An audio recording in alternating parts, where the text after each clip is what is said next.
Aterrizamos en el presente, pero vayamos un poco al pasado. Y ya el título llama la atención, porque psicología quiere decir estudio del alma. Desde la modernidad, sobre todo, con el enfoque cientificista, que cree que el método científico es la única manera de conocer la realidad, se fue evaporando el alma, o por lo menos la noción del alma, pues empezó a estudiar la psicología, la conducta, la cognición, como se sabe. Psicología transpersonal, que ha sido quizás la rama que más ha recogido esa idea de que el ser humano es algo más que un organismo biológico, más o menos animal, un cuerpo físico, unas emociones y una mente. Porque quizás hay una sabiduría perenne, una sabiduría que desde el principio de los tiempos se ha ido transmitiendo, pero que se ha ido ocultando en muchas ocasiones. Todo lo que conocemos, no solo del mundo exterior, sino del mundo psíquico, son objetos que podemos conocer. Una emoción, un pensamiento, la percepción de esa pared, todos son contenidos de nuestra conciencia. La pregunta es, ¿queda algo o alguien cuando cesan todos los movimientos mentales?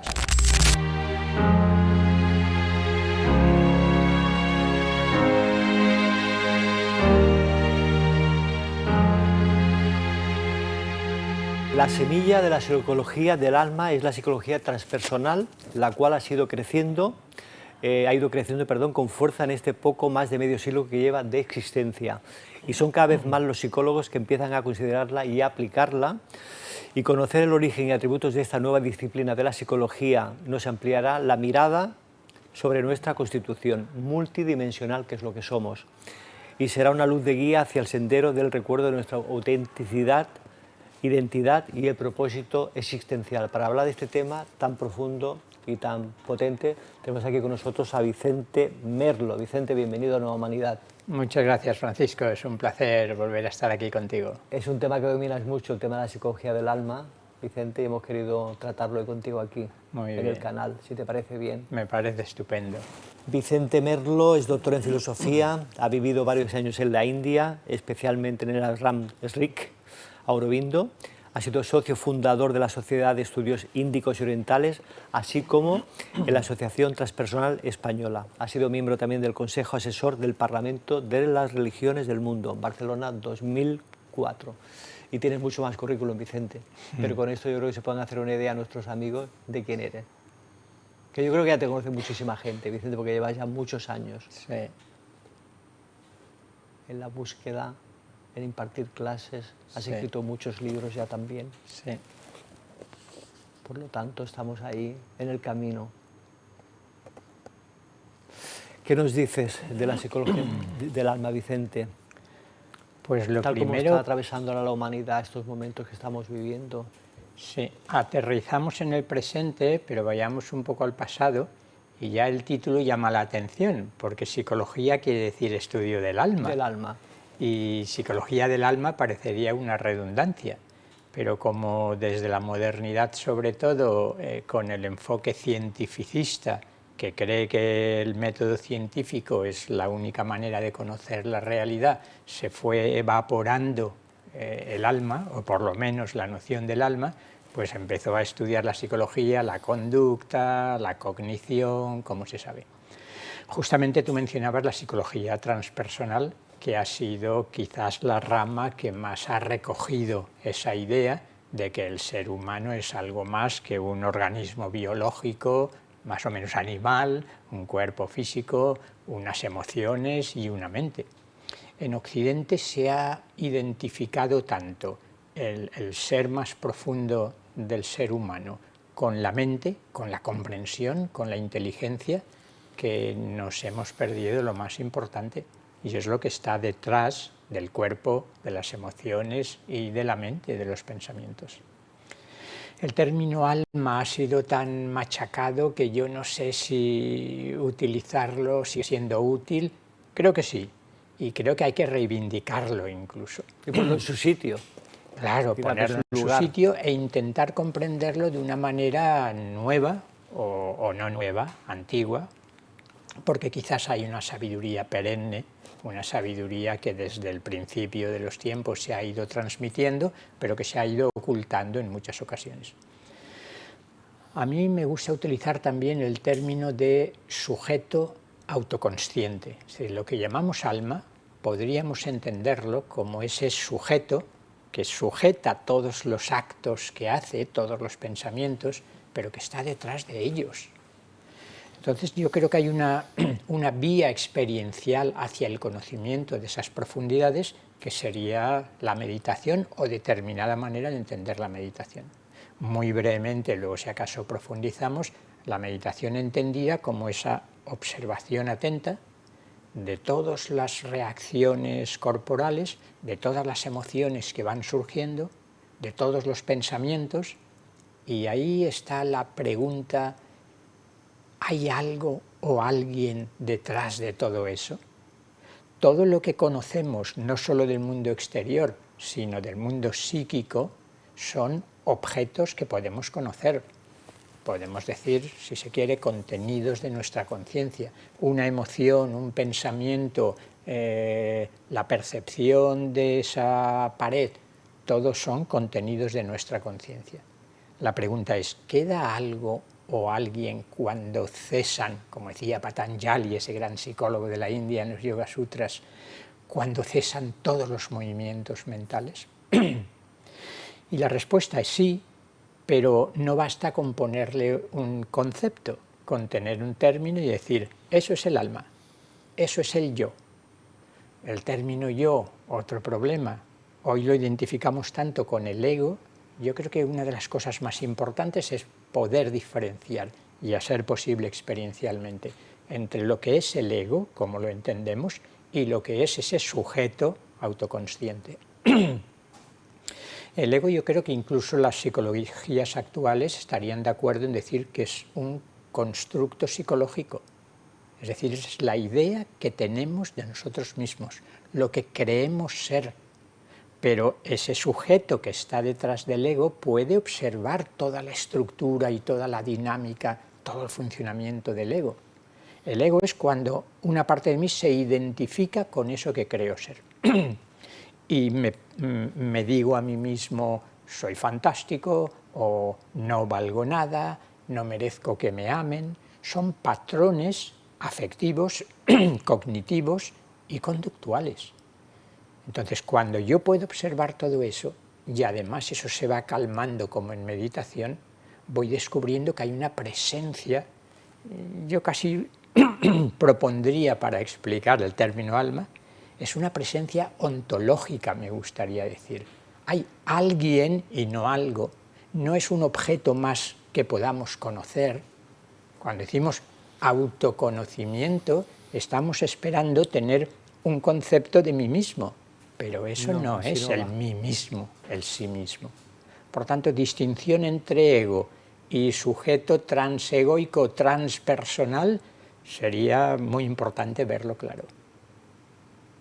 Qué interesante, Vicente, que podamos entender esto así y podamos separarlo y ponerlo cada cosa en su lugar. Sí. Para no confundirnos. Sí. La psicología transpersonal ha recogido ese reto. La psicología transpersonal, como casi todo el mundo sabe, surge de esa... Dominaban el conductismo y el cognitivismo, salió la psicología humanista, y del interior de la psicología humanista hay una reunión célebre en 1968 y aparece la psicología transpersonal, que básicamente es decir, lo que hasta ahora consideramos en psicología persona, como ese cuerpo-mente, no es todo lo que un ser humano es. Hay algo más allá del ego, más allá de la mente, más allá de esa persona máscara, y ese algo es nuestra identidad transpersonal. Roberto Assagioli, que es el creador de la psicosíntesis, que se había formado en psicoanálisis, conocía muy bien a Freud, a Jung y todos los psicoanalistas de la época, creó la psicosíntesis, y además él tenía un conocimiento bastante importante de las tradiciones orientales, incluso las tradiciones esotéricas, deberíamos decir, pero eso podemos dejarlo de lado. Y Assagioli dice, lo que yo llamo y lo que empezamos a llamar en la psicología transpersonal el yo transpersonal, el self, si se quiere, es lo que en la India llamaban el Atman. El Atman, como dicen las Upanishads, es ese sujeto que nunca puede convertirse en objeto. Puedo convertir en objeto cualquier cosa que quiera conocer, pero no al sujeto que conoce. Es el espectador de todo lo que ocurre en el campo de nuestra conciencia. Pues bien, a eso apunta, y a otras muchas cosas, la psicología transpersonal, a descubrir las dimensiones transpersonales en el ser humano. ¿Y tú crees que la ciencia iremos avanzando en esa línea, en esta versión de la psicología transpersonal y se acabará fusionando la clásica con la espiritual, por llamarlo de alguna forma? Yo estoy convencido de que estamos en un momento de una nueva humanidad, ¿cómo no? Estamos en un momento de transformación, bueno, esto es aceptado generalmente, pero ¿hacia dónde va esa transformación? Quizás no hay un acuerdo unánime. Yo estoy convencido, a mí me gusta el término, estoy convencido de que terminamos un ciclo y empezamos otro ciclo. Aquí siempre me gusta diferenciar porque normalmente se piensa en el ciclo astrológico de 2160 años, y es cierto, está terminando la era de Piscis y empezando la era de Acuario. Pero es que hay que añadir, según algunas enseñanzas que comparto, también estamos terminando simultáneamente un gran ciclo, nada menos que de 25.920 años, que astronómicamente es lo que se llama el año solar, que es el tiempo que nuestro sistema solar tarda en dar la vuelta al centro de la galaxia. Si lo relacionamos con la idea del karma y la reencarnación, podríamos decir, al cerrar un ciclo, se precipita todo el karma, individual y colectivamente, para limpiar el pasado, lo que va a pasar a ser pasado, y que comience una nueva época, una nueva era. Pues esa nueva era a mí me gusta denominarla la era del alma, justamente, o la era de la luz. ¿Qué significa esto en relación con la pregunta que decías? Que probablemente hasta la ciencia va a descubrir y a mostrar la existencia del alma. Como si en toda esta noche galáctica, como llaman algunos, hubiéramos perdido la noción del alma y nos hubiéramos identificado con el cuerpo y la mente, y ahora llega el momento de un despertar colectivo donde el alma va a pasar a ser una experiencia directa. Se me ocurre la cuestión de las experiencias cercanas a la muerte. Aquí han hablado algunos, sí, y muy bien, de las experiencias cercanas a la muerte. Para mí esto es un primer paso en la aceptación incluso científica, y cada vez hay más científicos reconociéndolo.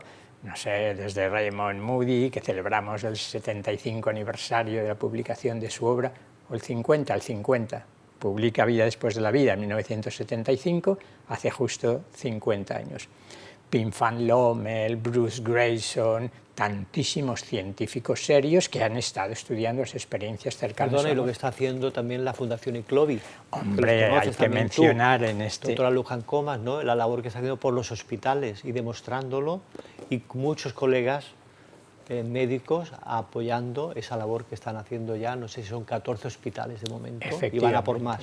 Efectivamente. Vaya salto hemos dado ahí, ¿eh? Sí, se merece un aplauso, Vicente. Sí, el reconocimiento que merecen y la repercusión que va a tener, como está empezando a tener a través de la obra del doctor Manuel Sanz, ahora de Àlex Gómez Marín, que acaba de publicar otro libro sobre las experiencias cercanas a la muerte. Esperemos que lo presente pronto aquí y podamos ir a verlo. Pues a nivel internacional hay lo que Kenneth Ring, o todos los grandes estudiosos de las ECM, experiencias cercanas a la muerte, llamaba una cultura ECM. ¿Por qué? Porque no solo quienes han tenido la experiencia cercana a la muerte, que son cientos de miles de personas ya con nombres y apellidos, no lo olvidemos. No son 4 individuos desconocidos que cuentan cosas extrañas como se creía antes. Pues bien, todo el estudio lo más riguroso posible de las experiencias cercanas a la muerte está mostrando que con la muerte no termina todo. y que la conciencia, o el sujeto autoconsciente, como proponía llamarlo, no depende del cerebro, que cuando el electrocardiograma y el electroencefalograma están dando planos, el sujeto está teniendo las experiencias más maravillosas de su vida. Divinas. Y lo que cuenta luego y la transformación que tiene lugar en esas personas es algo extraordinario que habla por sí solo. Luego fíjate que han ido saliendo, por una parte, la experiencia personal a través de lo que podemos llamar la meditación, tratando de buscar a ese yo, ese alguien, ese ser álmico, ser anímico que está por detrás de todos los movimientos de la personalidad, por una parte, y por otra parte el estudio de las experiencias cercanas a la muerte, pero también de los casos de reencarnación. Desde que Jan Stevenson, el psiquiatra célebre, estudió cientos de casos de niños que recordaban espontáneamente, sin terapias regresivas, vidas anteriores, y cómo fue contrastándolo empíricamente. Esta es otra prueba más de la existencia de algo que está más allá de la muerte. Así es que yo creo que el panorama se está abriendo y la anhelada unión de ciencia y espiritualidad está llegando. Van a tener que fusionarse. Sí, necesariamente. Y convivir. No sabemos cuánto tardará, pero yo creo que los pasos estamos en ello ya. Sí. Pero el tema de la reencarnación, como tú dices, está también más que demostrado. Se han publicado libros. Últimamente ha publicado un libro José Luis Jiménez. Ajá. Y ahí especifica tantos y tantos casos de reencarnación con pruebas. Claro, claro. Una investigación de muchos años que le ha llevado, pero lo ha podido publicar. Bueno, yo me centraba en Jan Stevenson porque para los escépticos, críticos, científicos es el más asequible, pero luego está todo el campo de la terapia de vidas anteriores. Hay miles, decenas de miles de terapeutas de vidas anteriores que al principio a través de la hipnosis regresiva, pero después algunos empezaron, como se les presentaban objeciones, claro, es que al hipnotizarlo pues puede influir, bueno, pues vamos a hacerlo sin hipnosis. Y lo mismo, la gente recuerda sus vidas anteriores. Esto le pasó al propio Moody. Moody, que como se sabe, aparte de psiquiatra y filósofo, era muy cristiano, después de publicar su libro, él no creía en la reencarnación todavía. Pero cuando se encontró a una amiga y le dijo, ¿a qué te dedicas? Haces regresiones a vidas anteriores, un día me paso por tu casa, por tu clínica. Se pasó, le hizo una hipnosis y recordó unas cuantas vidas. Quedó tan profundamente transformado que se dedicó varios años a hacer él regresiones hipnóticas y publicó un libro sobre vidas anteriores. O sea que cada vez estamos teniendo más datos de que el ser humano no es el estrecho, el envase que tocamos, el avatar, ¿no? que dicen, y sentimos, sino que hay más allá.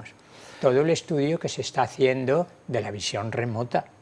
Hay cada vez más gente que está empezando a despertar la visión remota. O la visión sin ojos, la visión intuitiva, que especialmente en los niños se está revelando como un campo extraordinario, que están estudiando científicamente cada vez más. ¿Cómo es posible ver objetos físicos sin que los ojos estén viendo? Todo el campo de las percepciones extrasensoriales ofrece un campo extraordinario de estudio. Incluso yo he visto cómo leen una página de un libro o la mitad página de un libro una persona con los ojos vendados sin ver. Y puede leer lo que pone en el libro. Esto es impresionante. Claro, claro. Dice que vamos avanzando muy bien. Sí. Vicente, pero la persona está preocupada. ¿Qué ocurre con el alma cuando este cuerpo se queda aquí en el plano físico y el alma se desplaza hacia otros planos, hacia el más allá? ¿Hay que tener miedo? ¿No hay que tener miedo? No hay que tener miedo nunca, sobre todo si uno es capaz de partir de una concepción de la realidad en la que confía. Y lo que sucede frente al refrán popular de no sabemos lo que pasa porque nadie ha venido a contárnoslo, nos lo ha contado muchísima gente. Y hay modos de conocimiento, no científicos, pero no por eso menos válidos, que describen con todo lujo de detalles lo que ocurre. Diciéndolo muy simplemente, luego si acaso profundizamos un poco más, a mí me gustaría retomar una concepción del cosmos, una cosmología multidimensional, concretamente septenaria. Entonces, en cada uno de esos planos, el físico, el emocional, el mental y los que hay más allá, podemos a su vez dividir 7 subplanos. Después del plano físico, al morir, lo que pasa es que todos nosotros enteritos, menos el cuerpo físico, que ya queda descansando, van a lo que se llama el plano emocional. El término astral no me gusta, pero para mucha gente es más conocido. Y depende del estado vibratorio, de la frecuencia vibratoria de cada uno de tus cuerpos sutiles, de tus emociones, de tus pensamientos, de la vibración de tu alma que también va evolucionando, vamos a ir a un plano y un subplano u otro. Generalizando, yo creo que coinciden bastantes investigadores en que la inmensa mayoría iría a los planos superiores del plano emocional. Quien ha tenido una vida muy oscura, muy confusa, muy egoísta, pues quizás va a una especie de purgatorio, entre comillas, simplemente, como el término indica, para purificar todas esas emociones tan turbulentas, pero después generalmente se sigue pasando al plano mental, cuando ya se ha hecho un cierto trabajo. Son fascinantes las descripciones que hay de lo que ocurre en esos planos astrales, porque uno se imagina, bueno, no sé, estaré por ahí flotando en el espacio. No. Hay templos de sabiduría donde uno puede aprender mucho, leer los registros akáshicos. Hay templos de sanación donde aquellos que realizan el tránsito con mucho sufrimiento emocional son sanados a través de musicoterapia, con sonidos, con mantras, de cromoterapia, con luces, y a través de hipnosis regresiva muchos nos han contado lo maravillosa que es esa experiencia de sanación, porque claro, no solo el cuerpo físico enferma y se desarmoniza, sino que aunque el cuerpo físico quede ya sin vida, nuestro cuerpo emocional y nuestro cuerpo mental no se transforman inmediatamente. Hay memoria. Exacto, hay memoria y está todo el cuerpo enterito, emocional y mental, y vamos a los planos correspondientes. El cuerpo emocional está constituido de la misma sustancia que todo el plano emocional, y lo mismo nuestro plano mental. Con lo cual se abre un abanico de posibilidades extraordinarias. En el peor de los casos, la gente que ha sido muy maquiavélica, y sabemos que los hay también, por el motivo que sea, como no han sido conscientes, de ahí la enorme importancia de empezar a ser consciente de nuestra dimensión más profunda. Si no, luego va a ser un poco más difícil tenerlo a la vista. Esto es lo que dice también el Bardo Todol, el libro tibetano de los muertos, el libro de la liberación a través de la audición. Uno tiene que practicar la meditación aquí para descubrir lo que el budismo llamaría la vacuidad luminosa, porque si no, cuando desencarnemos y pasemos después, diríamos, del plano emocional y del plano mental al plano búdico, al plano donde uno descubre que su naturaleza más profunda es esa vacuidad luminosa, shunyata, si aquí no la he conocido, allí no la voy a reconocer. De ahí la importancia de la meditación para conocer las dimensiones más profundas de nuestro ser y cuando vayamos allí volver a reconocerlas. Por tanto, tenemos un trabajo que continúa siendo realizado generalmente en reinos de luz, con el alma mucho más expandida, mucho más libre, mucho más consciente, extraordinario. Y reencontramos a lo que podríamos llamar nuestra familia kármica, que no es lo mismo que nuestra familia física, obviamente. Encontramos a algunos seres con quienes hemos estado relacionados en vidas anteriores, reconocemos que tenemos un karma familiar, un karma colectivo, y hacemos planes para el futuro. Aprendemos del pasado y hacemos planes para el futuro. Es decir, esto pasa siempre, Vicente. Esto pasa siempre. Antes de la familia kármica. Sí, todos pertenecemos a una familia kármica con un número importante de componentes. A veces se reencarna juntos, pero otras veces no. Algunos de ellos digamos que pactan venir juntos para seguir cumpliendo con un karma o un dharma que acuerdan previamente, que acuerdan junto con el consejo de guías, maestros, divino, ángeles, como se quiera llamar. Un consejo divino que es el que da efectivamente. el visto bueno para que eso ocurra aquí abajo en la tierra. Entonces, claro, desde esta visión, el horizonte que se presenta ¿Cómo cambia es esto, fascinante. Vicente? Nuestra forma de ver el mundo Claro. y de vivirla, la vida. Claro, claro. Porque además todo formaría parte de un proceso evolutivo, de un plan divino que decías tú, y estamos aquí vida tras vida tratando de perfeccionar todos los aspectos de nuestro ser cada vez más, hasta que este mundo refleje mejor los mundos más sutiles y más luminosos. Ese sería uno de los sentidos más principales, Vicente, bajar aquí abajo, a seguir puliéndonos, a llegar a esa luz y amor que es de donde venimos y a donde vamos de nuevo, ¿no? Sí.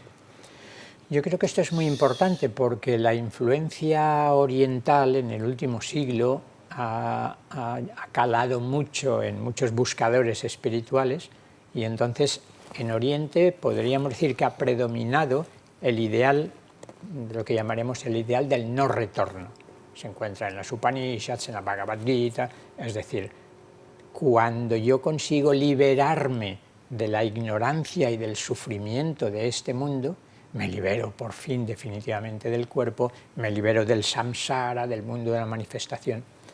Pero yo creo que uno de los signos de los tiempos, en la India también, Sri Aurobindo fue uno de los que lo formuló con mucha claridad, pero en muchísimas enseñanzas contemporáneas está totalmente presente, y es la idea de que la liberación no implica necesariamente abandonar este cuerpo y no volver a encarnar, abandonar este samsara, este mundo manifestado, sino que una vez alcanzada esa libertad profunda, procedente del verdadero autoconocimiento, de ese sujeto autoconsciente que soy, puedo volver, ya libre de karma, a transformar este mundo y a mejorarlo.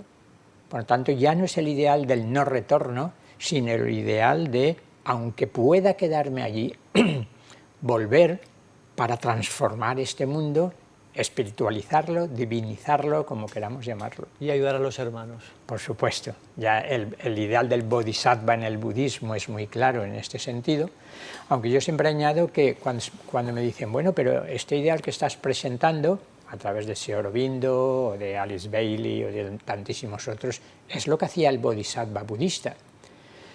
En parte sí, pero la meta última del bodhisattva sigue siendo llevarse a otros planos más luminosos a todos, para que aquí no sufran.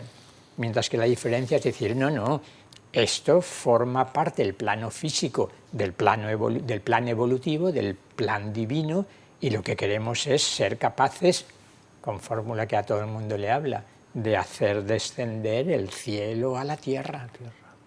Y que aparezca una nueva tierra y una nueva humanidad. Por lo tanto, el tema de que algunas personas, Vicente, comentan de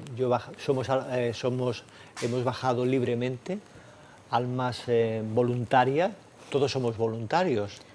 Todos somos voluntarios en el origen, yo diría. Y bajamos todos porque queremos. Y bajamos porque queremos. Los tanto, más valientes no hay han bajado aquí. Somos todos voluntarios. Bueno, pero no han querido bajar muchos, porque preveían lo difícil que es en una tercera dimensión, en un mundo material. Entonces, la primera vez, el primer compromiso como almas antes de cualquier encarnación habría sido voluntario, pero conforme nos enredamos en la materia y el ego va ocupando el primer plano en vez del alma, vamos creando un karma. Y entonces, una vez hemos creado bastante karma, por 1000 razones que históricamente no están claras, o sí, ya no podemos decir, bueno, pues yo ya me he cansado, que ahí es muy difícil, ya no bajo más. Llega un momento, hombre, te comprometiste a hacerlo bien y te quedan lecciones por aprender, así es que ahora no te preocupes, baja, ¿no? Qué interesante, Vicente, lo que compartes con nosotros hoy, en el día de hoy. Vicente, el tema del alma daría para mucho, el tema de la reencarnación, el tema de las ECMs, por supuesto, pero me gustaría recordar a nuestros amigos que nos están viendo ahora que acabas de publicar 2 libros hace muy poquito tiempo y que están ya disponibles en librerías y en plataformas digitales. Sí. ¿Podemos recomendarlos desde aquí? Sí, los 2 que vienen después de Eres Inmortal. Eres Inmortal, que fue el último que presentaste aquí. Eres Inmortal lo presentamos. Entonces, después ha aparecido uno centrado en la reencarnación desde la antigüedad hasta el tiempo presente. Este he de decir que es una reedición, que antes había sido publicado, se agotó en otra editorial, en Sirio concretamente, y lo ha publicado Siglantana. Y el más reciente lo ha publicado Kairos, que se titula Plenitud y Vacuidad, una filosofía intercultural. Yo diría de este último que es quizás mi libro más filosófico, o que contiene más filosofía también occidental, porque la mayoría de los anteriores eran más o filosofía oriental, hinduismo, budismo, esoterismo, nueva era, pero aquí hay bastante filosofía occidental, y si hablo de filosofía intercultural es porque se entrelazan filosofía occidental, desde Parménides o Platón hasta Husserl, Levinas o los contemporáneos, con el hinduismo y con el budismo. Están a la venta ya, Vicente, por Están lo tanto a la los pueden venta, adquirir, sí. y te reemplazamos a que vengas aquí a presentarnos uno Será o un los placer. 2, ¿no? Sí, muy bien. Y seguir hablando del alma, del ser humano, de las ECMs, de la reencarnación y tantos temas tan apasionantes que propones y que nos aportas tanto, Vicente. Pues muchísimas gracias, siempre es un placer, como decía, estar en este canal tan luminoso y Muchas con gracias. un conductor del programa tan afinado, ¿no? Muchas gracias. Que nos reencontremos, Vicente, en el otro lado. Seguro. Gracias, Vicente. Gracias. Amigos, aquí lo dejamos, será hasta la próxima. Os envío un fuerte abrazo, espero que os haya apasionado este tema compartido hoy con Vicente Merlo, aquí en Nueva Manera Televisión. Os envío un fuerte abrazo, compartir el vídeo, darle like y nos vemos en la próxima. Chao.